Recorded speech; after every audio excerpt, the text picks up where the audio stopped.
Study Session 7. Clauses. Introduction. The English sentence is constructed using words, phrases, and clauses.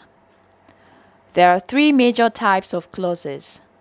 These are the noun clause, the relative clause, and the adverbial clause. These come in different forms as they occur in different sentence patterns. In this lecture, we explore the different patterns of each.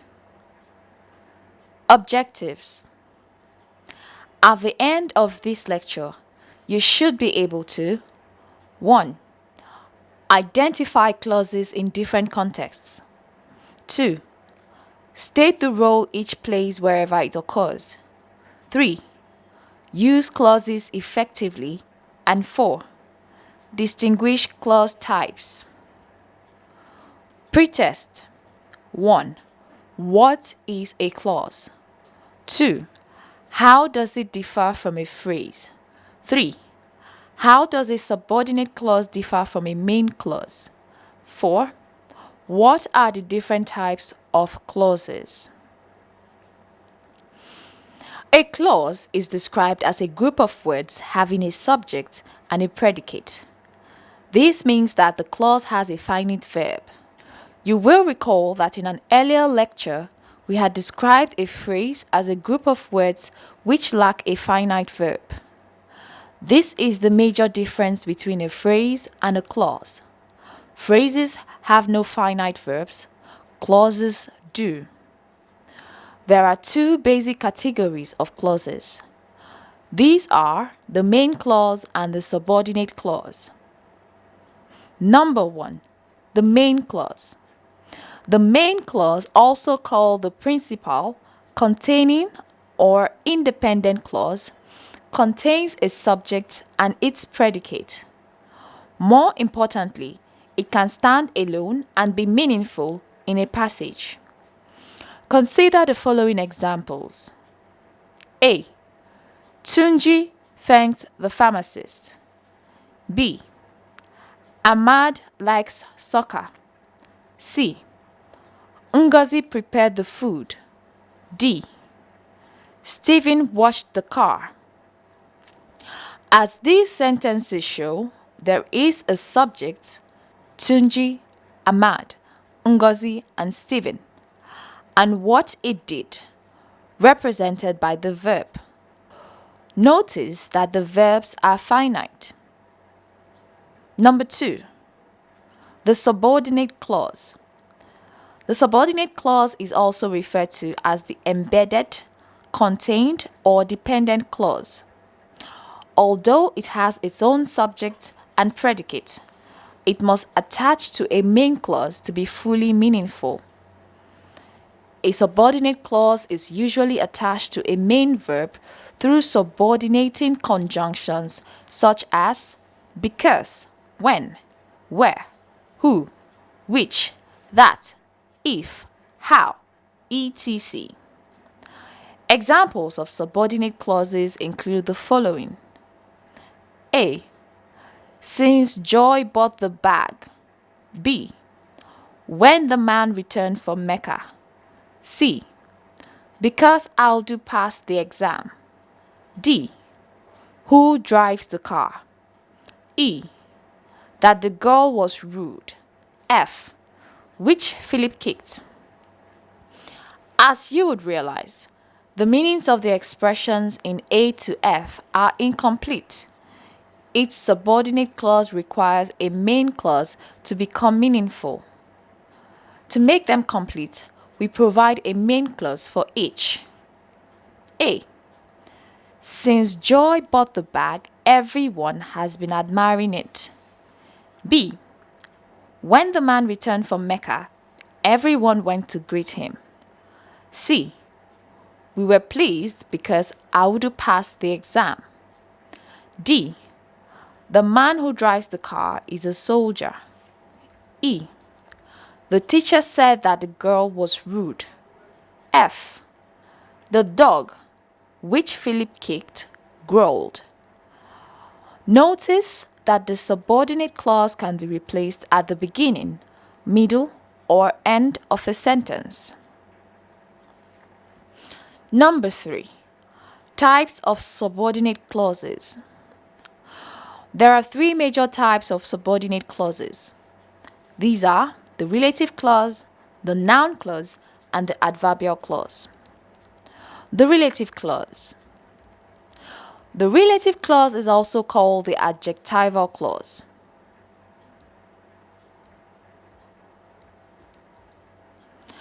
The clause is so named because it behaves like an adjective. It qualifies a noun or a noun phrase that serves as its antecedent. In fact, it is usually very close and is therefore attached to the antecedent.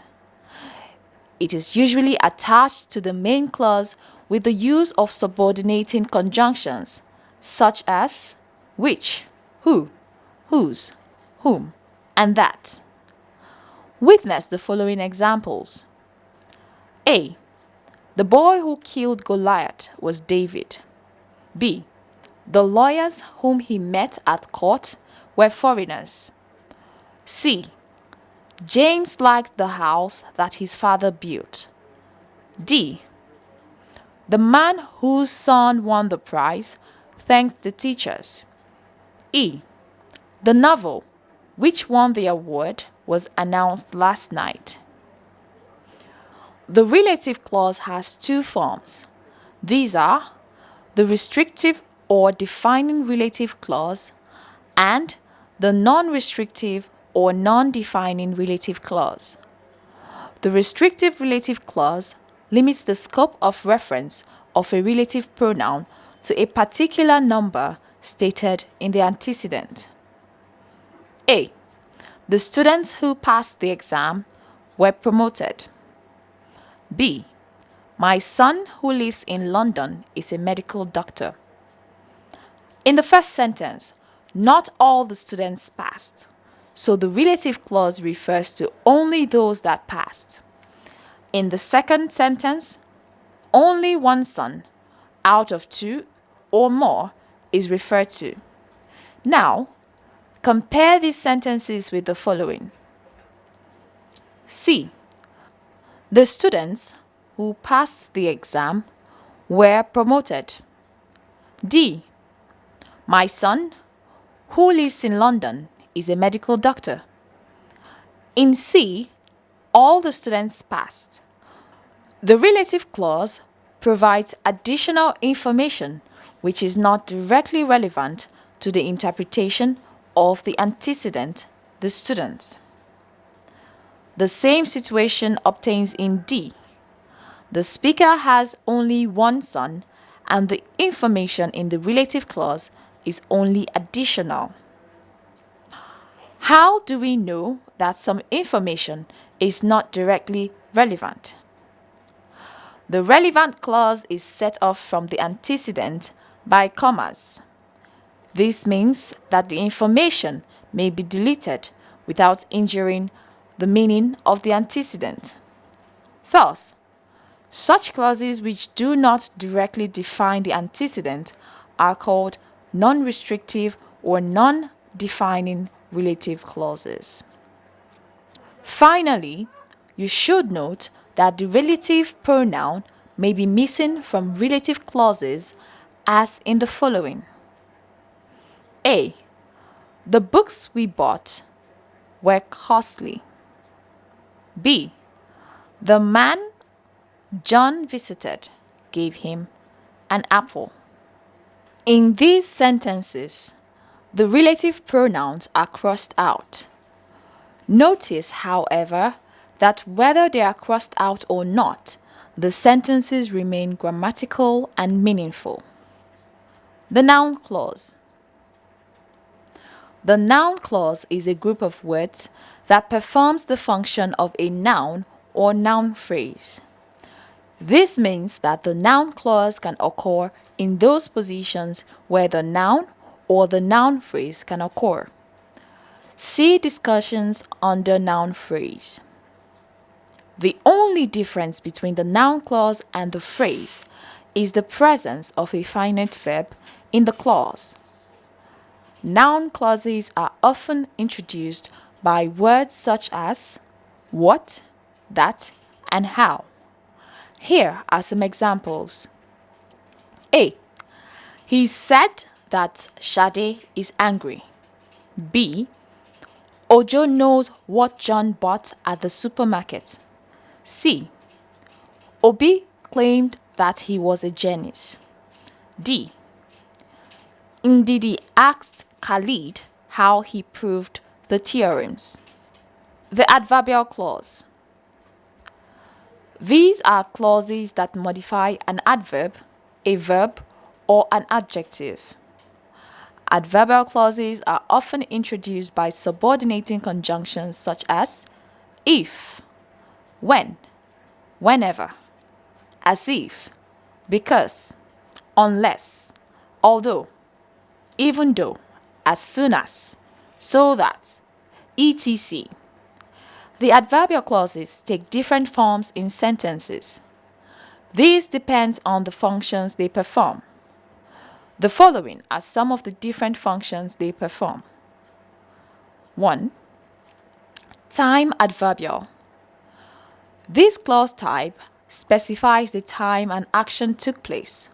The clause is usually introduced by when. A. Tola called her friend when she boarded the bus. B. When the teacher entered, all the students rose to greet him. 2. Manner adverbial. This type of clause states how an action in a sentence takes place. It is usually introduced by as if. A. Biola walks as if her ankle is sprained. B. Bunde preached as if he was a prophet. Number 3. Place adverbial. This clause type states the place where the action in a main clause occurs. It is usually introduced by wherever. A. You can go wherever you like. B. Park your car wherever you find a space. Number 4. Reason adverbial. This type provides the reason for the action in the main clause. The subordinate clause can be introduced with because and so that. A. Titi passed well because she studied very well. B. Thomas worked very hard so that everyone praised him. Number 5. Condition adverbial.